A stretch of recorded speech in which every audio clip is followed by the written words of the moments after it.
Tu parlais tout à l'heure de la Galoperie, alors. La Galoperie. La Galoperie, la création du parc de la Galoperie, c'est une des grandes dates du tourisme à Anor, c'est mai 64. En mai 64, on ouvre le parc de la Galoperie. Et le parc de la Galoperie, c'est une initiative d'abord très dynamique, qui pendant 20 ans va créer une structure touristique sur Anor, qui va être connue quasiment dans tout le nord de la France, toute la Belgique, par des publicités sur les radios, publicités énormes, par affiches, etc. Donc quelque chose qui a été très dynamique, mais qui a polarisé le tourisme à Anor. Anor, c'était la Galoperie. Il n'y avait plus d'autres tourismes. Toute cette zone touristique de la vallée de l'Oise, toute cette zone touristique des étangs d'Anor disparaît. Et pendant une vingtaine d'années, Anor, c'est la Galoperie. On vient à la Galoperie d'Anor. On ne vient pas à Anor pour aller visiter, on va à la Galoperie. Et tout ça a fait que le tourisme, tout l'autre tourisme a été abandonné.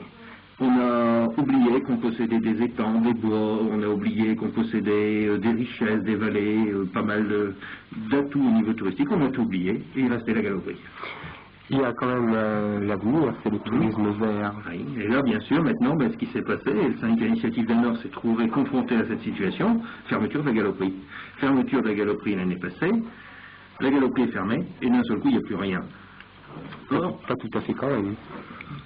Pas tout à fait, c'est-à-dire il y a eu des structures qui ont été créées à cette époque, mais enfin qui sont restées très nettement secondaires. On peut parler par exemple de l'étang de Milour, dont le réaménagement date de 76, je crois, et c'est passé un peu inaperçu.